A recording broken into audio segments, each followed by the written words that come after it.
Seahawks lose finale, miss playoffs for first time since 11. Seattle, App. Doug Baldwin spent the week preparing for the inevitable reality, knowing that even with a victory it was going to be difficult for the Seattle Seahawks to make the playoffs for a sixth straight season. For it to end this way is really just disappointing, Baldwin said. Don't get me wrong, I'm grateful for all the years we have played in the playoffs, for getting 9 wins. But there is more out there. There is definitely more out there for us. Seattle will have an entire offseason to lament its issues after Sunday's 26-24 loss to Arizona to finish the 2017 season. The Seahawks started the day needing help for the first time in Pete Carroll's tenure if they were going to make the playoffs. Seattle, 9-7, needed to beat the Cardinals and get a Carolina victory over Atlanta to earn a wild-card berth. Neither fell in Seattle's favor. The Falcons beat the Panthers moments after Phil Dawson gave the Cardinals the lead with his 4th field goal. Even with the playoff hopes dashed, Seattle had one more chance to still finish with at least 10 wins for the 6th straight season. Russell Wilson led one final drive with key completions to Baldwin and Jimmy Graham along the way. But Blair Walsh's 48-yard attempt with 32 seconds remaining missed wide right, his 8th missed kick this season.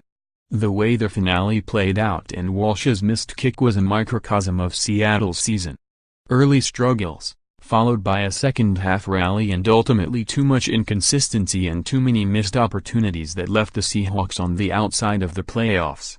The slow starts, the getting in our own way, making it hard on us at times when it wasn't about the opponent, it was about us, Carroll said. There is a lot of stuff that kind of showed up again today.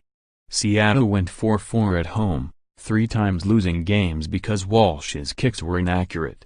The losses weren't entirely his responsibility, but losses to Washington, Atlanta and Arizona were partly due to Walsh missing kicks. I had some big games and some moments where I came up short. So it's a tough year, it's a weird year, Walsh said. Then again, if Seattle didn't have another awful first half on Sunday, it wouldn't have come down to Walsh. Seattle was flat from the start with only Tyler Lockett's 99-yard kickoff return touchdown keeping them close in the first half. At one point of the second quarter, the Cardinals were outgaining Seattle 140-0 and had an 11-0 edge on first downs.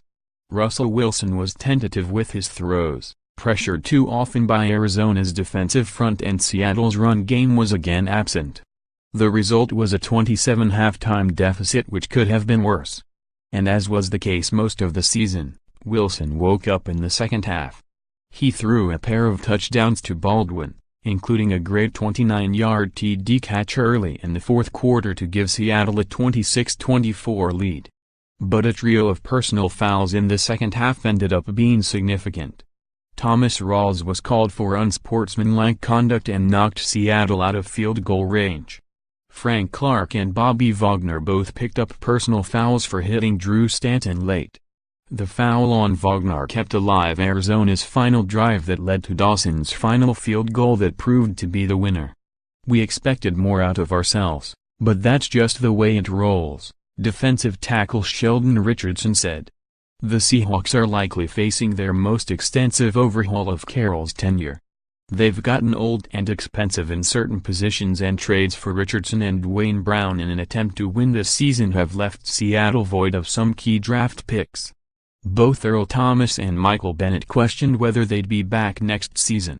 Seattle has injury concerns with Richard Sherman, Cam Chancellor and Cliff Avril, who all had major season-ending injuries. I have no clue. I know for sure that I'm going to win in the end, regardless, Thomas said. For more NFL coverage, www.pro32.app.org and www.twitter.com/app_NFL.